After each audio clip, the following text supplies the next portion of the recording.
बिस्मिल्लाहिर्रहमानिर्रहीम। अस्सलाम वालेकुम। उम्मीद है कि हमारे देखने वाले जहां भी होंगे खुश होंगे, आबाद होंगे, हमेशा खुश रहें, आबाद रहें, हंसते मुस्कुराते रहें। इसी नेक दुआ के साथ आज की वीडियो का आगाज करते हैं। सो व्यूअर्स, पाकिस्तान में 30 रोजे कंप्लीट हो रहे हैं, ये काफ़ी खुशी की बात है। सो आपको भी 30वां रोज़ा जो है वो मुबारक हो कि हमारे यहाँ जो है वो 30 रोजे कंप्लीट हुए हैं। इसके अलावा जो फॉरिन कंट्रीज हैं वहाँ पर भी किसी किसी जगह जो है वो 30 रोजे कंप्लीट हुए हैं। सिवाय जो हमारे पास यूनाइटेड अरब एमिरेट्स हैं, ये वाले इलाके हो गए, ये वाली कंट्रीज होंगी, यहाँ पर जो है 29 रोजे जो है वो हुए हैं। सो व्यूअर्स, ये आप सामने देख सकते हैं, यहाँ पर हमारे पास जानवर जो है वो आए हुए हैं और वो जो है वो चर रहे हैं। ये सारे जानवर यहाँ पर और उस जमीन में।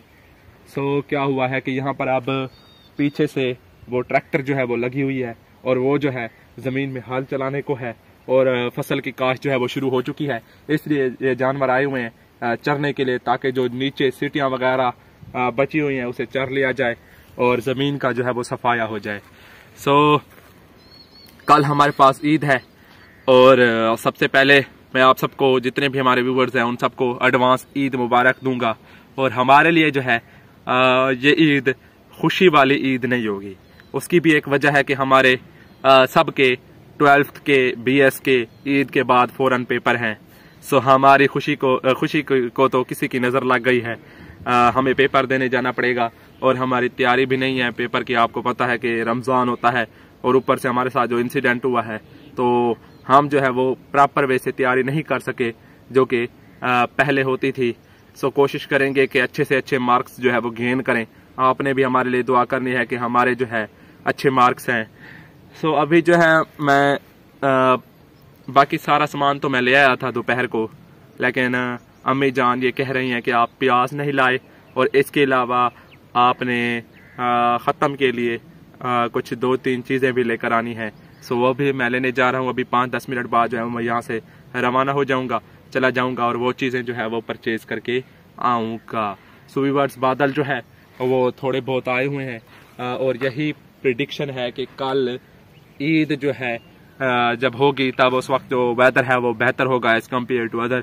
सो यहाँ पर एक बात यह है कि मैं कहना चाहूँगा कि हमारी ये ईद जो है वो एक देखा जाए तो एक सूरत हाल में यानी अच्छी नहीं गुजरेगी, क्योंकि अब्बू जान हमारे साथ मौजूद नहीं है। पहले तो अब्बू जान हुआ करते थे तो अच्छी ईद गुजरती थी, यानी खुशी खुशी। पहली दफ़ा फैमिली जो है वो इनकम्प्लीट होगी, यानी एक फ़र्द जो है वो इस दुनिया से चले गए हैं। एक फ़र्द के जाने से काफ़ी ज़्यादा असर पड़ा है हमारे ऊपर भी और हमारी फैमिली के ऊपर भी और हमारे रहन सहन के ऊपर भी, हमारे जितने भी काम हैं उनके ऊपर भी, क्योंकि सारा दारोमदार उन पर था। उनकी प्रेडिक्शंस होती थी, उनके अहकामात पर हम चलते थे, लेकिन अब जो है हम उन्हें काफ़ी ज़्यादा मिस करेंगे और शायद हमारी जो YouTube फैमिली है वो भी उन्हें काफ़ी ज़्यादा मिस कर रही है। कमेंट्स आते हैं और वो कह रहे होते हैं कि भाई आपने अब्बू जान की कब्र दिखानी है। सो व्यूअर्स, जो फैसल हैं, पता नहीं उनका क्या नाम है, वो कह रहे हैं कि आपने अपने अब्बू जान की कब्र दिखानी है। तो इंशाल्लाह मैं जब ईद नमाज के फ़ौरन बाद कल आऊँगा, अब्बू के कब्रिस्तान जाऊँगा अब्बू से मिलने, तो ज़रूर मैं आपको पिक्चर बनाकर जो है वो दिखाऊँगा। वीडियो तो नहीं, पिक्चर बनाकर जो है मैं वो शेयर कर दूँगा। जो नेक्स्ट वीडियो होगी उसके एक साइड पे शेयर कर दूंगा, कोई 5-10 सेकंड की हो सकता है क्लिप बना लूं, वो मैं शेयर कर दूंगा और आप लोग जो है वो देख लीजिएगा। यानी मैं वो आपको इतना ही वो है, या आप इतना इसरार कर रहे हैं तो मैं ज़रूर जो है इंशाल्लाह आपको दिखाऊंगा। सो व्यूअर्स, आज मैं आपसे एक बात शेयर करना चाहूँगा कि अभी भी हम जो है वो काफ़ी ज़्यादा मुश्किल में हैं। एक तो हम यहाँ पर जो है वो स्टे नहीं कर सकते, ज़्यादातर अब जो है यहाँ पर स्टे करना मुश्किल हो गया है, जस्ट बिकॉज कि ये जो वीराना है इसकी वजह से। और ये वीराना जो है रात को कैसे दिखाई देता है, यहाँ पर क्या हालत होती है, यहाँ पर जो है वो जंगली जानवर भी काफ़ी ख़तरनाक हैं, वो भी मैं आपको एक वीडियो में, स्पेशल वीडियो में दिखाऊंगा। इसके अलावा अब जो है हमारा यहाँ पर रहना जो है वो महाल है। ये देख लें कि ये जो सामने साइड है ये असगर भाई वालों का घर है और जो अब्बू के भांजे हैं उनका घर है, और ये देखें कि वहाँ पर हमें शिफ्ट होने के लिए ज़मीन की ज़रूरत है। कम अज़ कम जो है वो ज़्यादा नहीं तो 1 बीघा ज़मीन तो होनी चाहिए। जहाँ पर जो है वो शिफ्ट हुआ जाए। तो ज़मीन परचेज़ करने की कोशिश कर रहे हैं, लेकिन ज़मीन वाले जो हैं वो भी एडवांस पैसे चाहते हैं। वो कहते हैं कि हमें एडवांस पैसे दें, तब जाकर जो है वो हम आपको ज़मीन देंगे। और यहाँ पर जो इस ज़मीन की कंडीशन है वो ना पूछें। एक तो ये ज़मीन जो है अभी नाम नहीं है, और एक ये ज़मीन जो है ये इतनी जल्दी सेल नहीं होती, जस्ट बिकॉज कि यहाँ पर तो एक रास्ता नहीं है। आपको पता है कि कैसा रास्ता मैंने आपको एक व्लॉग में दिखाया था। और ये कि यहाँ पर टीले हैं और वीरान इलाका है, तो कोई इसे परचेज़ करने से, यानी लोग जैसे परचेज़ करने से डरते हैं। एक तो ये वजह है। सो मैंने कहा अब ऐसा क्या किया जाए। और कुछ लोग कहते हैं कि आप सिटी में चले जाओ। यकीन करें कि मैं सिटी में गया हूँ तो 20,000 वहाँ पर रेंट है मंथली का, इसके अलावा बिजली का बिल, गैस का बिल। इस हिसाब से हमारे पास तो इतना सरमाया मौजूद नहीं है कि हम जो है वो उसे कैरी ऑन कर सकें। और दूसरा मेरा एजुकेशन जो है वो भी काफ़ी ज़्यादा जो है वो मुश्किल में है। मैं ख़ुद को यानी ये देख रहे कि मैं एजुकेशन जब पढ़ने लगता हूँ तो मुझे जो है ना वो उस तरह से यानी कि फील नहीं होता जिस तरह से पहले होता था, कि जिस तरह से पहले मुझे चीज़ें जो है वो अच्छी तरह से समझ आती थी। अब वो वाला जो है निज़ाम नहीं है। सो यानी देख लें कि पहले मेरी तैयारी होती थी 100% होती थी, इस वक्त जो है मेरी 10 से 20% तैयारी भी नहीं है।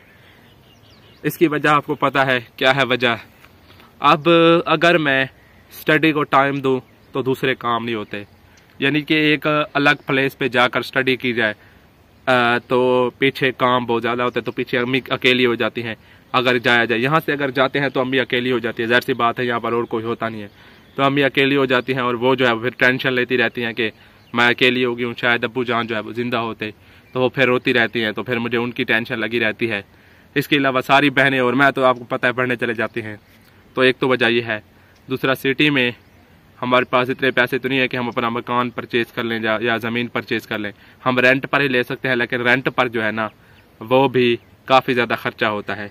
अब वहाँ पर ज़मीन मिलती तो है, ले भी लें, लेकिन उसके लिए हमारे पास ना पैसे हैं, और दूसरा ना हमारे पास मकान। चलो ये मकान जो है हम ये मकान जो है सारे इसको निकाल लें, निकाल लेने के बाद ले जाएं, तब इनको खड़ा करने में मिस्त्री भी खर्चा मांगेंगे, इसके अलावा दूसरे भी काफ़ी ज़्यादा खर्चे होते हैं। सो मशवरा ज़रूर अपना दीजिएगा, हमें ज़रूर कमेंट सेक्शन में बताइएगा कि अब हम क्या करें। मतलब कि हम मुश्किल में फंस चुके हैं। वैसे आप भी हमारी फैमिली हैं, और फैमिली से जो है ना वो गहरे ताल्लुकात होते हैं, तो आपसे मैं ज़रूर मशवरा चाहूँगा कि आप हमें ज़रूर मशवरा दें कि इस वक्त हम क्या करें। क्योंकि लोगों की अगर बातों पर आया जाए तो लोग तो आपको पता है कि इस वक्त किस किस्म के लोग जो हैं वो अपनी खाने की कोशिश करते हैं, ना कि वो सही मशवरा देने की कोशिश करते हैं। सो व्यूअर्स, आपसे यही उम्मीद है कि आप हमारा साथ देंगे और मुझे एक अच्छा जो है वो सूटेबल मशवरा देंगे कि मैं क्या करूं इस वक्त, क्योंकि ना मुझे आगे कुछ दिखाई दे रहा है ना मुझे पीछे कुछ दिखाई दे रहा है। सो व्यूअर्स, असर का टाइम जो है वो हो चुका है। अभी नमाज पढ़ के या वापसी पर मैं नमाज पढ़ूंगा, अभी जाता हूँ लेने, क्योंकि फिर जो है वो देर हो जाएगी। सो व्लॉग इंशाल्लाह कल, जब तक अम्मी जान नहीं आती ना उस वक्त तक व्लॉग में कोई जान नहीं होगी। जाहिर सी बात है कि अम्मी जान एक आधा फ़र्द होता है, 2-3 फ़र्द होता है, तब जाकर एक अच्छा व्लॉग जो है वो बनता है। सो अम्मी जान भी आ जाएंगी बहुत जल्द इंशाल्लाह, फिर व्लॉग जो है उसकी रौनक बढ़ जाएगी। जो मुझसे होता है वो मैं कर रहा हूँ।